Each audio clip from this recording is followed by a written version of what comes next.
Okay, so welcome everyone. Thanks for joining this talk about the yoga of image generation with Stable Diffusion and ComfyUI. I am Hajer Mabrouk. And I am Raphael Semeteys. Mais l'autre slide. Oh, yes. Yeah, okay, he's forgetting himself we already. Late with the plane. Yeah. Here. So, yeah, we arrived very late yesterday, and we slept at around 3 o'clock. So in case we are a bit confused, be gentle with us, please. So my name is Hajer Mabrouk. I worked in tech for, I think, 25 years almost. Oracle was my last job. I was focusing on HR application and innovation adoption. But now I changed a little bit. I founded Somatics Global as a somatic coach, a yoga and breathwork teacher. But I'm still engaged in tech, mainly on concrete application of GenAI, like with this project. Yes, and I'm Raphael Semeteys.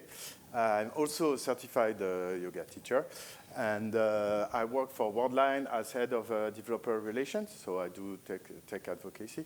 I'm a senior software architect and also open source expert. Okay, so as you might have guessed, next slide, Raphael. This project is about yoga. With Raphael, we have a yoga website, I think since 2018, so for a couple of years now. And from the beginning, we wanted to improve the illustrations of the poses that we have on the site. We wanted to have nice human faces, a strong brand identity. For a lot of reasons, we didn't want to use photos because it's not always very clear when you use photos. And at that time, all the solutions that we investigated were whether too pricey or too complex, at least for us. But with the rise of GenAI, we thought it was really a good time to reinvestigate the topic. And this is where Raphael's work started. Yeah, that looks like a geek side project, so obviously I was very interested. And we have requirements, okay, image, precise, accurate, and stuff. But I also added some non-functional requirement, technical one. I want the solution I use the most open possible. That's my open source expertise speaking here. And I want to run everything on this PC. So no cloud, nothing. I want to have control on the thing I generate and how I generate, because then I will learn how it works. And here we will tell you what we discovered. Yeah. So this is how it started, and I was in agreement with the other requirements, so that was all fine. She's the PM, or yeah, PO, I am the PM. I'm the poor guy here. All right, so very naturally, I discovered Stable Diffusion. So Stable Diffusion is a family of AI model to generate images. It was created in Germany, in different labs in Germany in 2021, so many, many years ago when you speak about GenAI timeline, of course. They innovated with the concept of latent diffusion and latent space. I will explain later what it is exactly. Basically, it's prompt-guided streaming, so you describe what you want to see and to generate in a text manner, and then the model will generate it. All right. It's using a Lion dataset, which is an open dataset made by the community, Lion in Germany also. They participated and collaborated with private companies like Runway or Elither AI. Stability AI also, which is a London-based startup, and Stability AI ended up, after donating computing power to the project, hiring the main developers of the project. So Stability AI now, based in London, is the official maintainer of the family of Stable Diffusion. Why Stable Diffusion interested me? It's because it's open model. It's not open source by the open source definition by OSI, the open source initiative, because there are some limitations. So the responsible AI thing, like you can't do anything you want with the images when you use the model. They put some restriction of what you can do, and with that, it's not open source by definition, all right? And starting with version 3.5 of the model, they also added a commercial license for a company with more than 1 million revenue, right? But still, it's open enough to allow communities to create and to thrive around the model. So in different ways. First, around the models themselves, because it's open, you can download it, you can retrain it, and you mean fine-tuning. So you specialize the model. So there are many, many fine-tuned versions of the Stable Diffusion models to adapt to specific styles or themes or subject or whatever. And it's like thousands of them, really. You also have additional components that you can inject in your generation workflow, like refiners, upscalers, ControlNet, LoRa. We'll explain some of them because we did use it in our own workflow.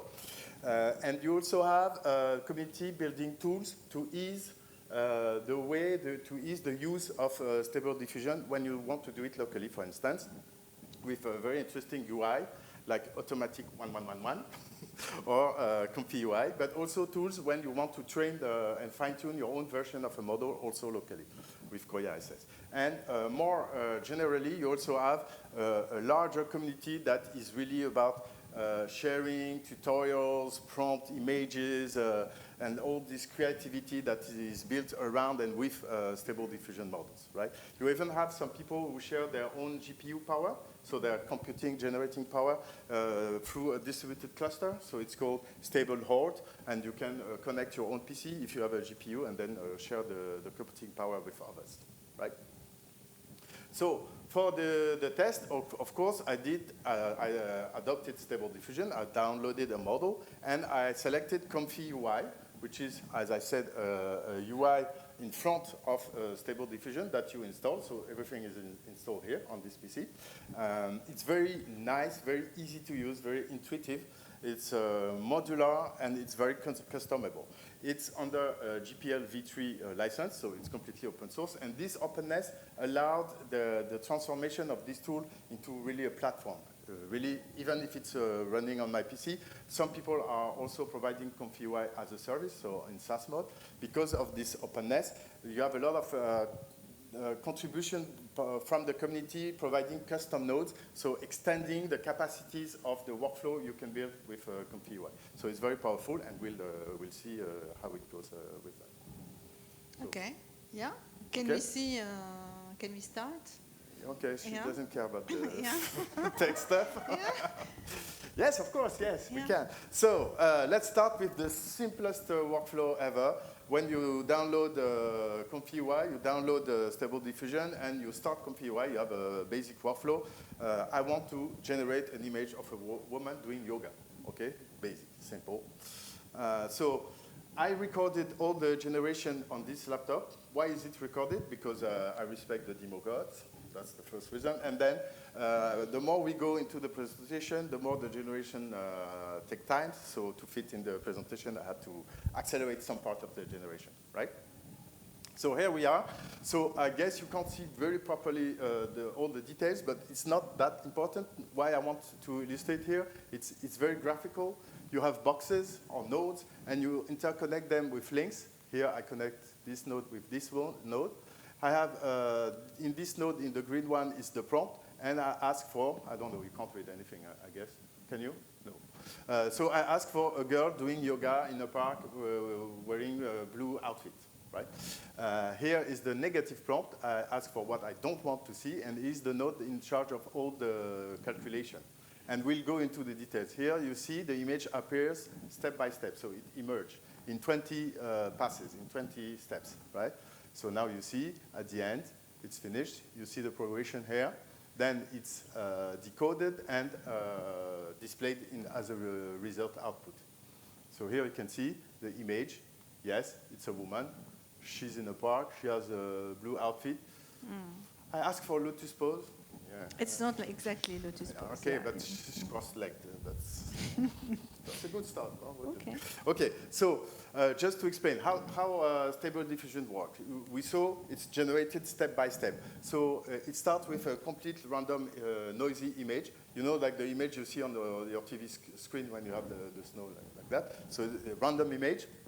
And then it refines the image step by step by removing the noise. It's called denoising the image, all right? And instead of the noise, injecting some graphical features or graphical elements that are to be aligned with the prompt that I ask for. So a woman doing yoga in a park, for instance, right? It was trained in the reverse sense. It was trained to noise image. And then take image and then create noise on the image. And then when we run it, it does the contrary, so it denoises the image, right? And then finally, you have the final image that emerged here. So in 20 steps, right? Now let's go into details, not too deep, of the main nodes that I have in my workflow here, and then so I can explain and introduce some of the concept of image generation. So first thing, the model. That's the basis. I mean, we really need that. So as I said, I use Stable Diffusion model. There are other models out there, even open models, but let's focus on this one. So there are many versions of Stable Diffusion. The most used by the community are Stable Diffusion 1.5 and Stable Diffusion XL, SDXL, right? So the community, because they are open, they created a lot of fine-tuned models, fine-tuned version, as I said, specialized in style, subject, whatever, you name it, you know. People are very creative. For instance, here is the screenshot of CVTI, the website I told you about already. And you see here are the categories that you have. You know, the main ones. So it can be characters-oriented, style, celebrity, yeah, concept, clothing, whatever, okay? So you have a lot of models available. So what you do, you download the model, or you can even download it through ComfyUI if you wish. And then you add a node in your workflow to load the model into your memory. That's why to generate and to use it on your local PC, you need the GPU. But what is important also is the size of your video RAM, because you need some memory to do all the manipulation also, right? So that's the model, very important part. The second one is the prompt. So as I said, there is a positive and a negative prompt. It's based on another model that is called CLIPS for contrasting language image retraining. It was created around the same time as Stable Diffusion by OpenAI. Okay, so they do things that are used by open communities also. And there were also a version created by Lion, the open source guys in Germany, who created OpenClip to have everything completely open, right? And what does CLIP do is associate textual description of something with the image itself. So it can be used to recognize things, but also to inject the features of the description into a graphical element, right? So this is what the prompt is using. You have a textual natural language syntax, like, for instance, in Midjourney, if you know. So a girl doing yoga, cross-legged in the park, whatever, you can do that. Or you can use a short syntax with keywords. So here, maybe you can't see, but it's written, girl doing yoga, comma, lotus pose, comma, green eyes, comma, blah, blah, blah, blue yoga outfit, etc. When you do that, it's shorter, but you can also put some weight on the keywords. For instance, here, it's between double brackets. It means that it has more weight than the other keywords. So you can have some more control, maybe, on what you want to tell the model to generate, okay? Now, let's speak about the denoising process and the latent space. So I told you the innovation of Stable Diffusion was this notion of latent space or latent diffusion. What the innovation, what was it, is instead of working on pixels, they work on a representation, vectorial representation of the image with thousands of dimensions, actually just like LLM, right? So they don't work on the image itself. It works on the representation of the image. So it's vectorial mathematics, like matrix, just like LLMs. And all the calculation is done there. And then at the end, the image is re-encoded into pixel for the output and for us to see, right? So that's the main innovation of it. And to do that, they have several parameters and several mechanisms at play here. You have the sampling algorithm and the scheduling algorithm. The sampling is about how to guide the iterative generation of the image, because you have several ways of doing it. The best way to do it will also depend on the model you use. Okay, not models are compatible with all these algorithms. And the scheduler controls how the noise is eliminated, right? So you start to see that in those nodes, you have a lot of parameters you can play with, you can tweak, okay? More and more. Like, for instance, the number of steps, in how many steps I want to generate the image. So by default, it's 20. That's what I use in my first workflow. You can put less, so it will be quicker, but then the quality might not be, at the end, the result you wanted. And you can augment it, so it will augment also the duration of the generation, but then you might do also overfitting, so it's too much, and then the quality also reduces. All right? So you have to find the good mix of parameters here. You also can play with the CFG, the guidance. Basically, the guidance is the impact of the prompt in the generation process. So you can say, really stick to my prompt. So you put a strong CFG, or you can reduce it unless you can be a bit more creative, right? There is also the percentage of denoising. Basically, it's when you have this noisy image, you say you have to denoise 100% of the image, because if not, I will have this snow effect, and I don't want that. But we'll see in other kind of workflow, we can play a little bit with that. We'll see that later. And there is the seed. So that's the random element that will generate the noisy image at the beginning. Because you have to understand something that is very important here, is if I set all the parameters, my input, the prompt, the model, all these parameters, and I set the seed, the same parameters will always generate the same image. It's pure math, pure math. So same parameter, same image. So that's why you have a seed. If you fix everything, but you let the seed increase or be randomly generated, then the image will change, because the noisy image at the beginning is different, right? But it's very interesting sometimes to fix the seed and to change only one parameter. And then you see the impact of your change on the generation process and on the output. That's how I learn. I say, okay, so the impact is, okay, so I can play on that aspect of the image by setting this parameter, right? So that's it for the denoising process and the latent space. So the first thing I can play with very easily. So you saw I didn't code anything. It's only graphical stuff, nodes and links, and behind it's Python running, the model itself, and all the code also of ComfyUI or the custom nodes, right? So the first thing I can do is just change my prompt. So I fix everything. Everything is fixed. And the only thing I change, and by changing the text, I can say, okay, I want the woman with red hair, or to have a different kind of outfit. It's kind of cool, very easy. And I will launch my workflow. And I can go further, tweaking with the prompt by using embeddings or textual inversion. Basically, what are they? They are vector representation of text. It's kind of a shortcut for a longer description, right? It's just a shortcut, so it's a file.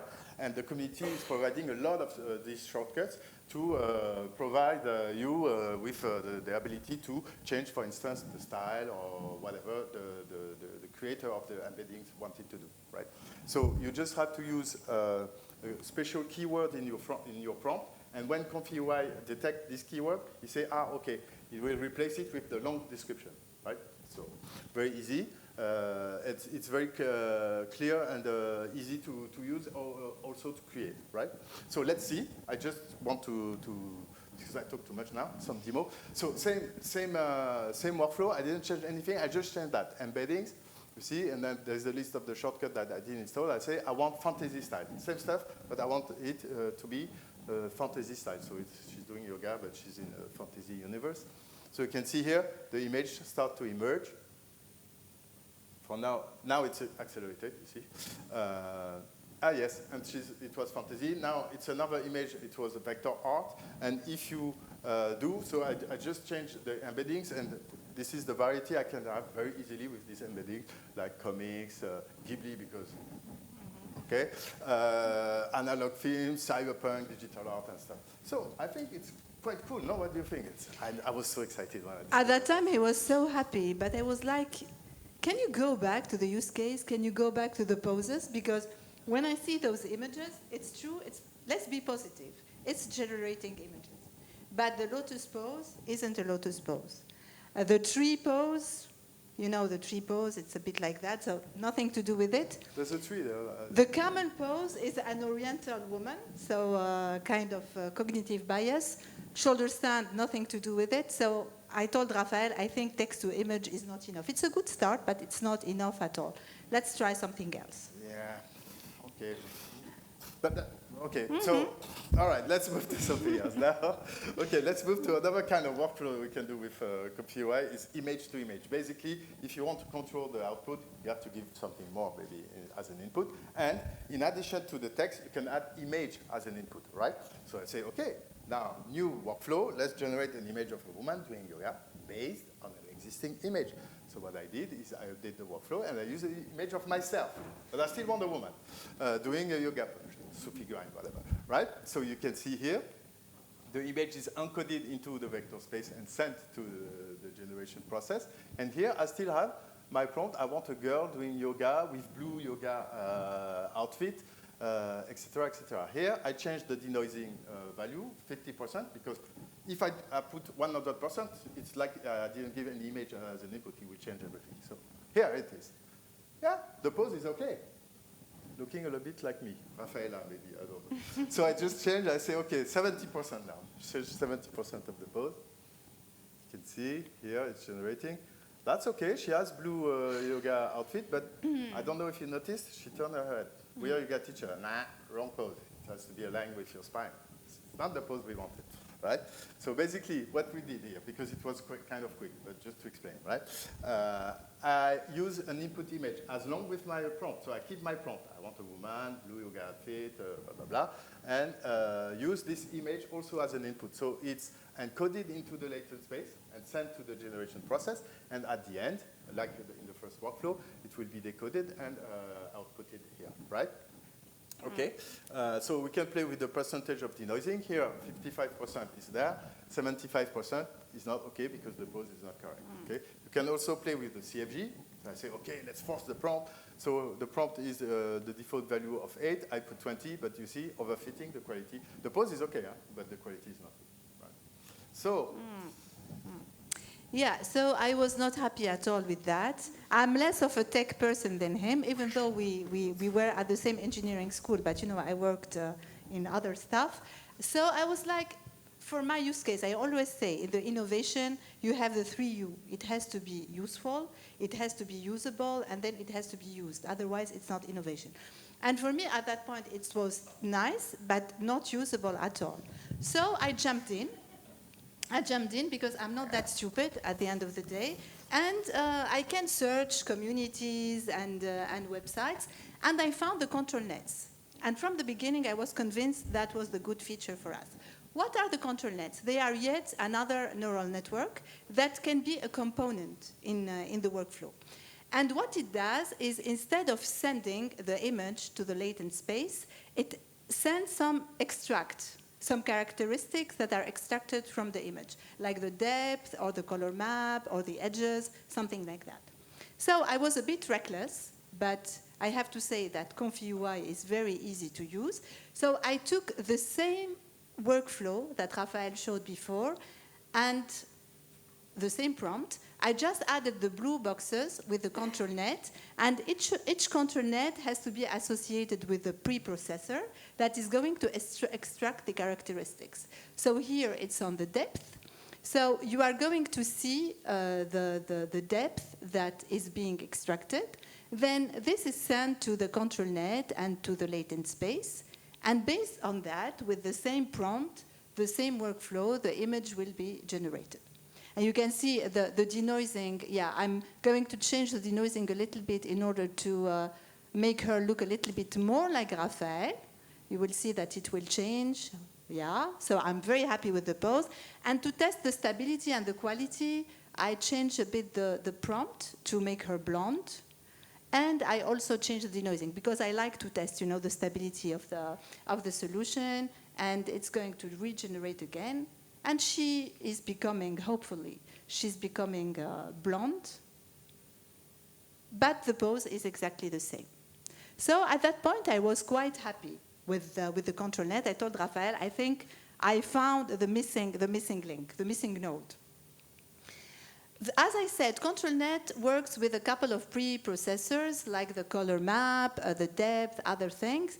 I found OpenPose, and in the beginning, I was sure that OpenPose was the right preprocessor for us. I made a couple of tests, but for some reason, it didn't work at all for yoga poses. It was a good fit for everyday pose, but not for yoga poses. But at the same time, looking at how it works, I found it very interesting that with ControlNet, we could decorrelate the style from the yoga pose itself. And this is why I had the idea, instead of putting as an input an image of Raphael, even if he does the poses very well, but I said, why don't use the 3D images that we already had for our website, that we modeled in Just Sketch Me, because then I can have a very accurate pose through different angles, much more precise than a photo, and then I can choose the style that I want. And this is what I did. So I took almost the same workflow. I think I changed the color of the trousers. I'm not sure about that. And here you can see that there are two control nets, one on the depth and one on the edge, because I wanted to test that as well. As an input, I put a 3D of an image coming from the 3D, and then I generated it with these two control nets. You can see the extraction of the depth and the contours, and here the image is really very, very clear. I made, again, some tests. I changed the model in order to put a comic model. I don't know if you can see, but I can also play on the weights in the control net, again, change the denoising. And I was very happy because I could see that changing the parameters, I could change the style, but the pose was really very, very clear. Yeah. So at that point, I was really happy with that. And what you did also, the last generation, you changed the model. Yeah. And we used Cheyenne. Cheyenne is a model specialized in comics, illustration style, that kind of stuff. So by just, that's the power of this workflow, change one parameter and then you see how it goes. So it's resistant to models. Yeah, it's very stable. So it was becoming more and more useful. So okay, so it works, and we can update the website. Let's go. I mean, we have decorrelated. You can trick with the prompt. Now we have control on the pose. Thank you. Right, and we can update the website now, don't we? No, there is one thing missing still. But no, I checked the requirement. No, remember, we wanted to have a very strong brand identity, so we wanted to have the same faces in the website in order to be able to have sequences with the same faces, with the same people. But that's a new requirement, is it? It's not. It was from the beginning. Because we were about generating images, and now you say we generate sequence, and we want basically the girl to be always the same one, because it's a sequence. The girl or the boy. Or the boy, yeah. Or the persona. Okay, all right. Okay, so let's try that. Generate a series of images, but this time with the same identity. So how to do that? As a geek, I was very interested, and I've seen that in these communities, they do a lot of generation of celebrities. So basically, if they generate the face of celebrities, it's that they can control the face, right? So I looked around a little bit, and I discovered LoRa. So LoRa stands for Low Rank Adaptation. It's another mechanism, additional to everything we saw already. It's its own training, and it's a slight adaptation of the base model, right? What it will do, it will not retrain the entire model. It's taking a lot of time and a lot of input, but it will change only a subset of the parameters, the last layers of the neural network, all right? You can see it as a patch to the model, but that will be applied at runtime when we run the workflow, right? So for that, it's small, it's highly effective, it uses less memory to train and also to run, and there are many, many, many LoRa's provided by the communities. All these creative people, they say, oh, let's make a LoRa to generate this or that, like whether it's a style, a pose, the characters, and stuff. It's also triggered by a keyword. So when you put the keyword in the prompt, then ComfyUI will apply, that's my vision, apply the patch to the model. So we'll update the model, and then the output that the creator of the LoRa wanted to have will be generated, okay? So here, for instance, I use two different LoRa's, one to have a kind of a graphite illustration style, and this one to generate more 3D kind of generation. And again, I didn't change anything except the LoRa that I changed in my workflow. So let's have a demo here. So this is not a disclaimer. This is not a workflow, a workshop or a talk to teach you to create deepfakes, right? I just wanted to see how it works with celebrities, all right? So what I did, I used that. I have the control net. I put a pose, very simple pose, with a weight of 10%, because I want to give the most creativity to the LoRa and the model to see how it will generate. And then basically I say woman standing, whatever, with blue shirt, white shirt. The LoRa here is applied here in yellow or brownish here, so it's updating the model here. And let's see if you recognize the celebrity. It's generated, it's accelerated, and here it is. Well, if you don't know it, in the name of the LoRa, there's Scarlett written. All right? And then you can use, by changing and downloading and using other LoRa's, you can have other celebrities. You see the pose changes because it's the 10%, all right? Okay? So, okay, I can generate, I have control on the face, so now let's use the LoRa and inject it into my previous workflow, or her previous workflow. So just like that, I reuse the input image for the pose, all right, with the two control nets for edges and for depth, right? I use still my prompt, so I control the style. I say, yes, I want her to have a white T-shirt, pink yoga pants, she's blonde, whatever. But I also use a keyword in the prompt to activate the Scarlett LoRa, okay?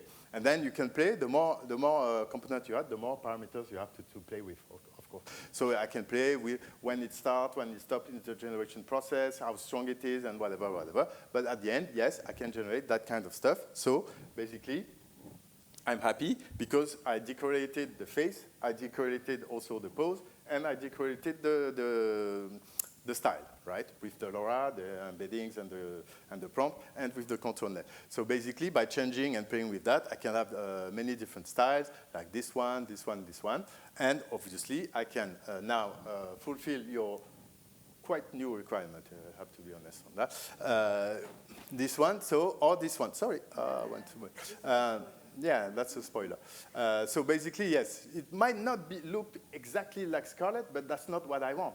What I want is this one looks to this one, that looks to this one, right? Or this one, this one, and still we can have the different poses and the different style.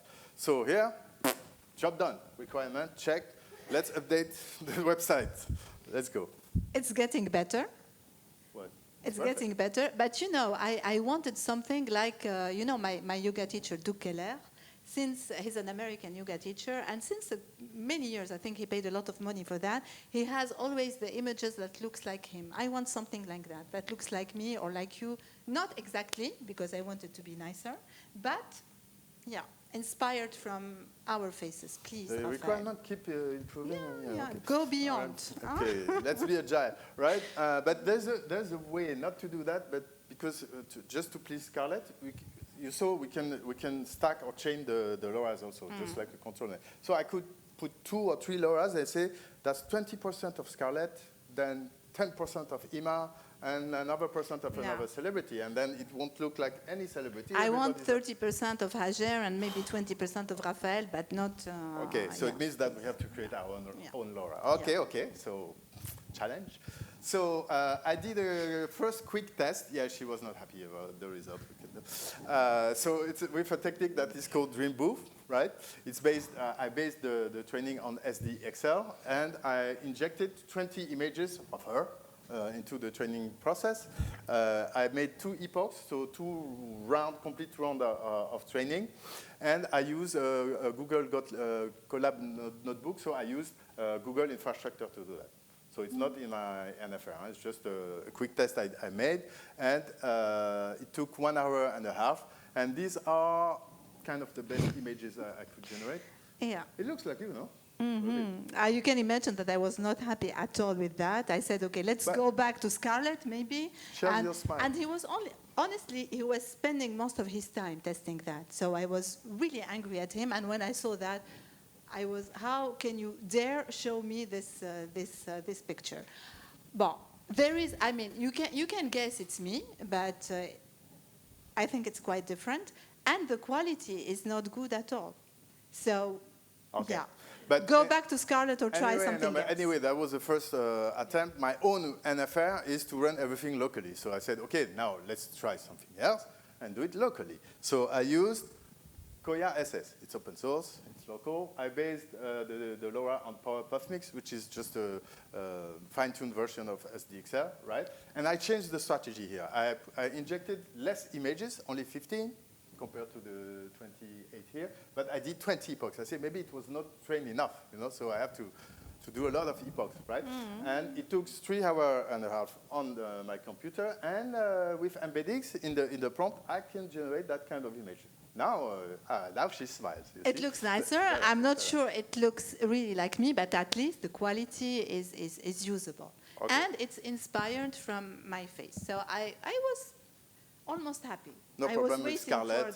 for the next step. And you won't sue me for using your images. No, so, yeah, no. So what we can do, basically, is just change with my new, this is the name of the LoRa, because this is the keyword to activate it, right? So the Hajer LoRa, and I just changed the previous workflow and say use the Hajer LoRa, and then here we are, we obtain this image. Here in this workflow, I added a node just to illustrate the power of ComfyUI. This node, with its associated model, remove the background of an image. It's just to illustrate that we can make more and more complex things, right? So with that, yes, we can do that. So I still have decorated the 3 aspects, and the face is okay. What do you think? It doesn't look like me anymore. So it was like she became almost a Chinese woman. Maybe there is, I have some Chinese origin and I don't know about that. And then I was like, I'm not very good at pictures, but I was a bit cautious. I mean, I was not sure about the quality. And Raphael confirmed that the quality was not that good. And then I asked the bad question. What if you wanted to change model? But as I said, it's based on an existing model. So if you want to change the model, you have to retrain everything and create a new LoRa. Yeah. So for me, remember the U of usable, for me, it was not realistic. Technically, it was almost okay, but for me, it was not scalable. So for the website, it was not the right solution. You're very so I was like, Raphael, please, again, let's find something else. But you did. Yeah. Well, yes, I was a little bit vexed, but still, it's the challenge. So let's try to, what I did is I focused my researches on models or techniques or mechanisms that are really specialized on face, all right? What to do with face. Which you should have done from the beginning, by the way. Yeah, Okay. That's how you learn, no? Yeah. That's how you learn now. So hopefully, I discovered my lifesaver, that is Face ID, right? And Face Detailer. So what is Face ID? Face ID is an image prompt adapter. So it's another technique, so another model, another set of things that you have to download and install on your locally, and then inject into your workflow. And it will help to generate from visual workflow, from a visual prompt, I mean. So you just have one image as an input, and then it works a little bit like ControlNet and like maybe embeddings, but it's a different technique in the neural networks. And it's not, you don't have to train it, it's executed at runtime. That's the interesting part of it.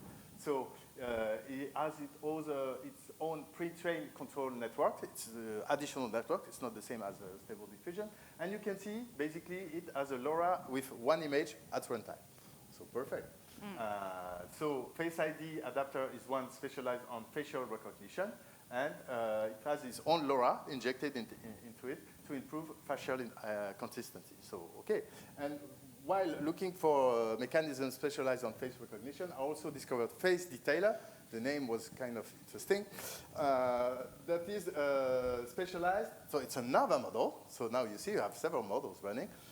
For facial enhancement. So it's specialized to enhance the eyes, the lips, the expression of the face and stuff. And it's a post-processing model. So it means that once the image is generated, then it will take this image and enhance it. Okay? And fortunately. Because when you look at that, it's this really, one, you can't see, that's it's good. really scary. You can't really see, but this one was kind of, I don't know, this one is better. Right? Okay. So this one is the result of Face ID, and this one is after Face Detailer step in the workflow, right? So with that, let's have a demo, and that's our final workflow, like complete one. So here, I don't know if you can see anything, yeah? Very strange. But I added the boxes in yellow, basically. So this is the Face ID with the image of her as the single input.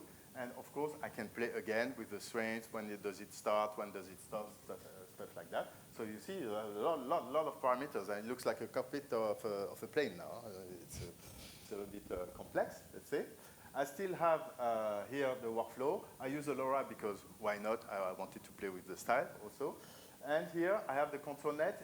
I still have my two control net, but I regrouped them in one box because you can reorganize your workflow as you want. It's very easy in ComfyUI. It's graphical, you know. So now here is the control net. So they extracted the features for the pose, and now the generation. And here is the result. Ah, okay, interesting. Now this result is sent to Face Detailer. Here you have a whole bunch of parameters. What is interesting to see is it will enhance the facial features, but based on the Face ID. So it will enhance, but based on the initial image of her that I gave. So here's the result. Interesting. Here you can see it also detected the zone where the face is. So it won't change anything else in the image. That's what I want. I want to keep my style. I want to keep the pose and stuff, right? And you can see here's the node. You can see before, after. I don't know if you can see really. Let's zoom. Yeah, that's before. That's after. It's better, right? Okay. So here. I think we have something, no? What do you think? Yeah, I'm very happy with that. Okay. Yeah. It means that, it's, yes, it's yeah. what? That's okay? No, it doesn't look exactly the same. It looks a bit younger. We had some issues about putting the right age and so on, but it's really clear. It's based on my face, so I was very happy with that at that point. It's really what I wanted. No, Thank you, Raphael. You're as pretty as her, huh? Yeah, okay. Okay, so it's good, and with that, because it's a face adapter, then I can switch the model, all right? Because I just change the model in my workflow. I don't have to change anything because everything is done on runtime. And then with Cheyenne, then poof, very easily. I don't have to do anything else. Maybe tweak a little bit, some parameters, you know, because the model is a bit different. But then I have the same poses, but completely different style because it's a comic-based model, right? So okay. It's very nice. Okay. Yeah, and you can even change and put your face as well. Yeah, because it's easy. It's only one image, so I put my image, and then, yes, I can have that. Yeah. It's a bit different, huh? Especially the like body, me, no? but... Yeah. Okay. Cool. Yeah, so it's very powerful. We're very happy with that, and I guess, yeah, with that... I think we're really there, so maybe you can summarize the... So what we did here, just for wrapping up everything, you can do, with Stable Diffusion and ComfyUI, you can do some text-to-image workflow. So basically, it's prompt-based, it's only text. So you can have control, in our case, on the style, but not really on the pose, or no? For the pose, you have to inject something, or we had to inject something. So an image, but the whole image is not good because it's too sticky to the initial image. The good thing is to use ControlNet to decorrelate things, extract only certain features of the image, like the edges, and the depth, right? So now I decorrelated completely the pose from the style, right? And then we tried for the facial consistency, sorry, I'm playing with that. We tried the LoRa, so whatever you do, celebrities and stuff, or you create your own LoRa, but she was not pleased, and yes, I have to admit the quality was... You were not pleased either. Yeah, that's true. Yeah. Okay, and finally, drop the LoRa, don't need to train anything. You just use Face ID and the control net, and then here's the result, all right? So with the Just Sketch Me as well, with the Just Sketch 3D Me as an pose. input, Yeah, you're very right. Okay. Okay. So we started that like many months ago, all right, this project.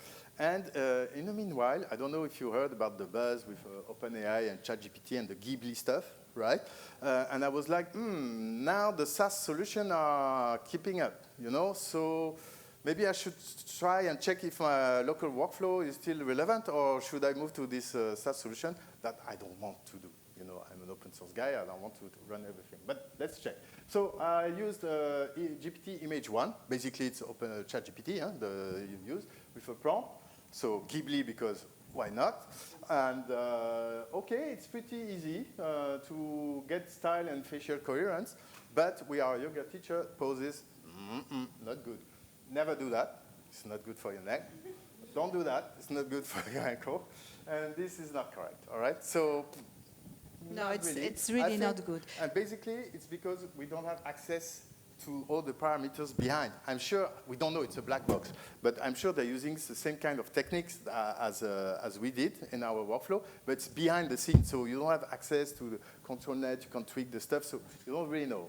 It's like auto-generated, so you don't have that. I tried also Gemini. So maybe I used it in the wrong way, because here it was not OK at all. I mean, this is the input, and I did several generations, and then it goes like, I don't know where. This one is interesting. So no control at all on the pose. It doesn't mean that the model is not good, but the way I tried to use it for my use case, not relevant, right? I also tried Flux Context. I don't know if you heard about Flux already. It's another family of open model. Actually, it's people from the original project in Germany. They went and created their own company. And they recently released Flux Context, which is a model that change an image with the prompt based on the image you provide. So it's a way to change an image textually. So I said, OK, let's use an image that I generated already, and let's ask to put Azure face on it, right? So I can't have control on both, because here the image is nice, but then, I don't know, second round. We don't know where is the arm. No, I think it's in the back. Something like that. OK, Raphael, it doesn't work. But it's not the pose that I want, right? So, no, all right. So let's say, what can I say, is I'm still happy with what we did with our local workflow and with my image generation plant, this PC, right? I can generate accurate and consistent image. I would say that image generation is both a science and an art, because it's science, as you saw, same parameters, same image.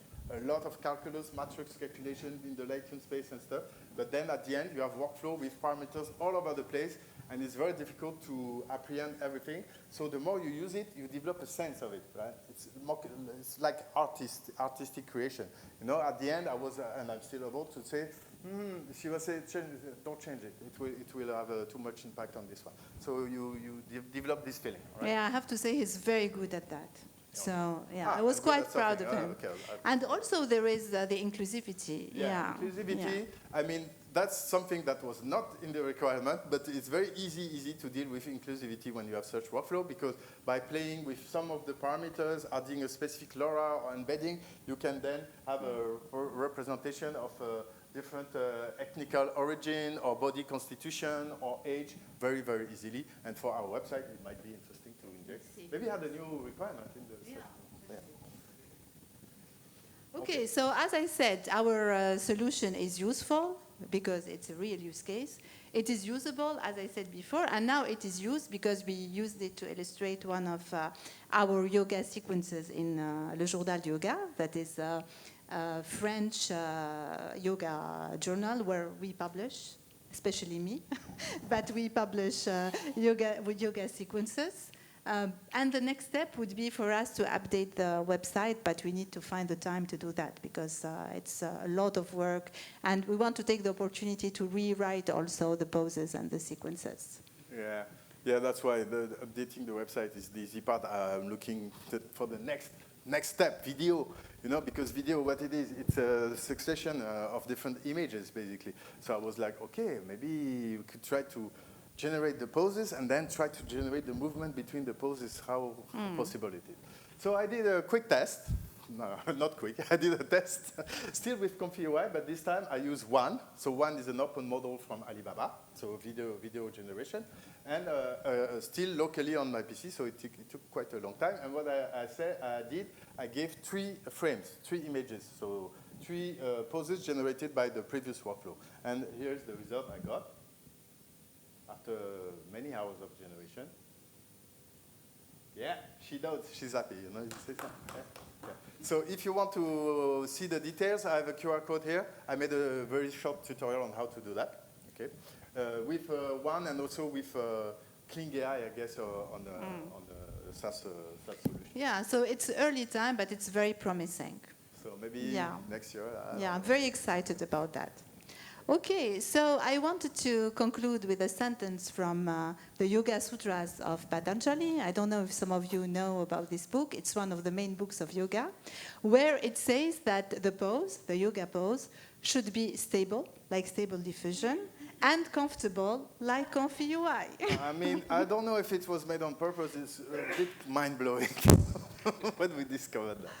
Okay, so thank you very much for your attention. And Raphael? Yeah, we might have some questions. I don't know if we have time. We have 11 seconds. 11 seconds. So yeah. After the talk, you can talk or during the break and ask us if you have some question, or you can also connect with us with the social medias and those QR codes. Actually, they were generated by ComfyUI also, and Stable Diffusion, and animated also. I don't know if you can see she blinks and stuff. And it's still working, but that's for another talk, maybe next time. All right, thank you very much. Thank you.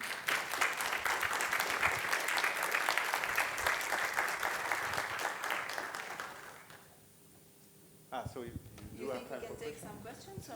Is there any questions? I mean, we can maybe take one quick one. Yeah. Hi.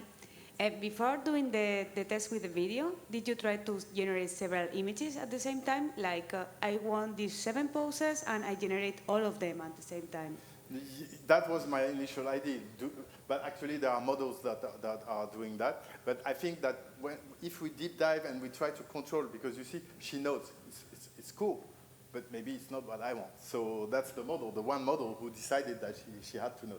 So maybe it's a trade-off you have to find on how many images you give, or if you give each frame. But then it will take like a very long time, because you need like 60 frames for, so for 1 second.